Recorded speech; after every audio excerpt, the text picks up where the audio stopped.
Jim was not your typical person. He was happy, genuinely happy. You could use some synonyms to describe him. You could say he was contented, that he was cheerful, that he was lighthearted, he was exuberant, he loved life and tried to live it to the full.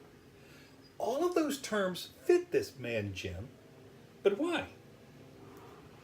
Now, maybe you look at this description and you think to yourself, this describes someone who's living in a great situation, upper middle class.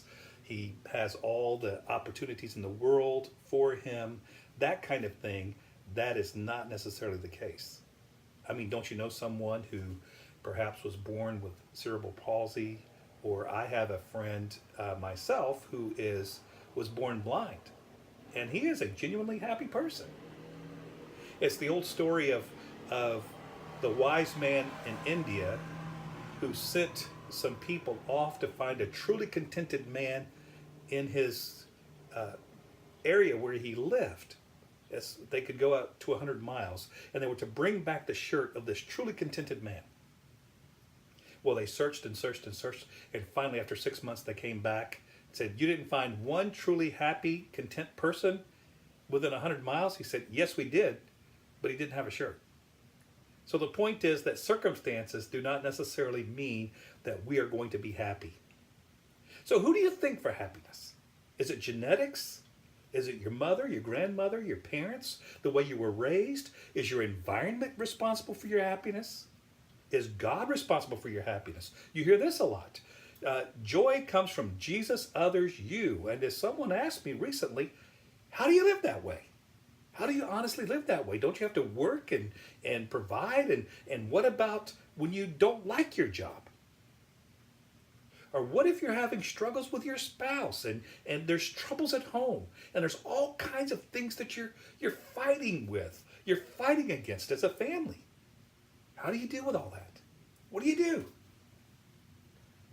Well, you know, this is where this whole matter of happiness comes in. This is where the rubber meets the road with happiness. So what is happiness? Someone has said that happiness is determined more by our circumstances, and joy is something that's deep within us. And you could say that happiness could be circumstantial.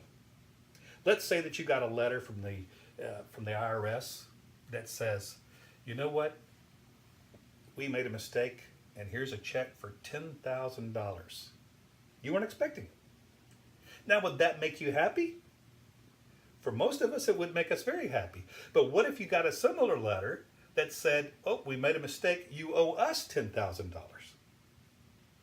Could I submit to you that both of those would be circumstances that could lead to a deep sense of joy and not necessarily happiness? Because if your happiness is dependent on your circumstances, with the ebb and flow of everyday circumstances, and not just the circumstances, but our responses to those circumstances, which is very key, then you may or may not experience outrageous joy, outrageous happiness, outrageous contentment, being happy in the situation in which you are. Paul says in Philippians chapter 4, I have learned in whatever situation I am to be content, to be happy, to be joyful. I have learned. It's a learned skill. And it's a skill that you can learn. It's a skill that will excite you to be able to learn and to apply these principles in your life.